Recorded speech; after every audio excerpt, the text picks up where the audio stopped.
कालू कौवा अपनी बूढ़ी माँ के साथ रहता था। वो बहुत आलसी था, कोई काम नहीं करता था, हमेशा घर में सोया रहता और दूसरे परिंदों से उधार लेकर खाता रहता। उसकी माँ को ये बात पसंद नहीं थी। एक दिन कालू कौवा उड़ता हुआ जंगल की तरफ जा रहा था कि रास्ते में उसको एक दरख्त पर बहुत प्यारी सारी कौवी नजर आती है और तब वो कौवी के पास जाता है और उसको कहता है, अरे तुम कितनी प्यारी हो, पहले तो तुम्हें कभी इस जंगल में नहीं देखा, क्या तुम यहाँ पर नहीं आई हो? हाँ, मैंने सुना है इस जंगल में एक नया पार्लर खुला है, मैं तो बस वहाँ पर तैयार होने आई थी, यही करीब में रहती हूँ मैं। तुम तो पहले ही बहुत सुंदर हो, मैं हमेशा से तुम जैसी प्यारी कौवी के साथ शादी करना चाहता था, क्या तुम मुझसे शादी करोगी? मुझसे शादी करना इतना आसान नहीं है, मैं उस कौवे से शादी करूंगी जिसकी माँ ना हो और वो मुझे झुमके पहनाए, उस कौवे से मैं शादी करूंगी। ये तो मेरी और तुम्हारी शादी पक्की है, मेरी माँ नहीं है और मैं कल तुम्हारे लिए झुमके भी ले आऊंगा।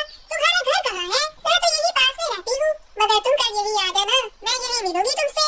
कौवा सोच रहा था कि वो झुमकी कहाँ से लाएगा। ये सोचते सोचते वो बहुत दूर चला जाता है। अरे कालू, बहुत देर बाद तुझको देखा है, मैं बहुत बूढ़ी हो गई हूँ, इसलिए कभी जंगल नहीं गई। अगर तू मेरा एक काम कर दे तो मैं तुझे बहुत सारे पैसे दूंगी। ठीक है चील दीदी, मैं आपके खाने का इंतजाम करके आता हूँ, आप मेरे लिए पैसों का इंतजाम करके रखना। ठीक है कालू, मगर कोई मोटा ताजा परिंदा लेकर आना, मुझे खाना खाए हुए काफी दिन हो गए हैं। और फिर कालू लूसी कबूतरी को जाकर कहता है, लूसी, चील दीदी पहाड़ी पर मिठाई बांट रही है, चलो आओ मैं तुम्हें उनसे मिठाई लेकर देता हूँ। मुझे नहीं खानी तुम्हारी चील दीदी की मिठाई, तुम ही जाकर खाओ। और फिर रास्ते में उसको बबलू चिड़ा मिल जाता है। अरे बबलू, चील दीदी ने पहाड़ी पर एक नया पार्लर खोला है, चल आजा, तेरी वहाँ से कटिंग करवा के लाता हूँ। मुझे नहीं करवानी तेरी चील दीदी से कटिंग, जैसा तू जालिम है वैसे ही तेरी चील दीदी भी जालिम है। अरे कालू, सारा दिन कहाँ घूम फिर कर आ गया है, कोई काम क्यों नहीं ढूंढता तू? कितना परेशान करके रखा है तूने मुझे। और फिर रात हो जाती है, सब सो जाते हैं, मगर कालू कौवे को तो नींद ही नहीं आ रही थी। मगर अचानक से कालू कौवे के दिमाग में एक आइडिया आता है और वो होश होकर सो जाता है।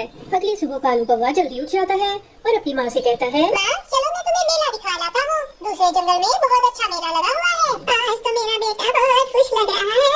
चल ठीक है कालू, चलती हूँ मैं तेरे साथ। अरे कालू, ये तो मुझे कहाँ ले आया है, यहाँ तो कोई मेला नहीं लगा हुआ। मैं यहाँ मेरी दोस्त चील दीदी रहती है, उसकी भी टिकट के पैसे ले लूँ, फिर हम सब चलेंगे। अरे कहाँ हो चील दीदी, पैसे ले भी आओ, जल्दी लाओ, मैं टिकट लेकर आता हूँ। ये ले कालू तेरे पैसे, गिनने पूरे है ना? और कालू पैसे लेते ही वहाँ से भाग जाता है।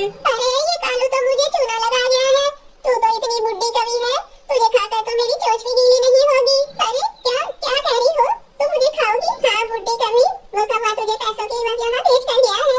अरे ये क्या कह रही हो तुम, वो कौवा कोई और नहीं मेरा बेटा है। अरे इतने इतने जालिम परिंदे देखे हैं, मगर ऐसा परिंदा नहीं देखा। जाओ कवि, अपने घर जाओ, मैं तुझे नहीं खा सकती। और फिर कौवा वहाँ से सीधा झुमके लेकर कवि के पास आ जाता है। मेरी प्यारी कवि, देखो तुम्हारे लिए झुमके ले आया हूँ, चलो अब हम दोनों शादी कर लें। अरे रुको रुको कवि, ऐसे शादी थोड़ी होती है, मुझे थोड़ा तैयार तो होके आने दो, तुम यही इंतजार करो, मैं अभी आती हूँ।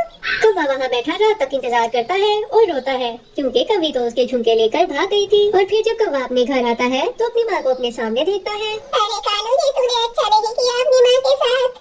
कालू का रोना उसकी माँ से देखा नहीं जाता और वो उसे माफ कर देती है, क्योंकि माँ बाप अपने बच्चों को कभी भी तकलीफ में नहीं देख सकते।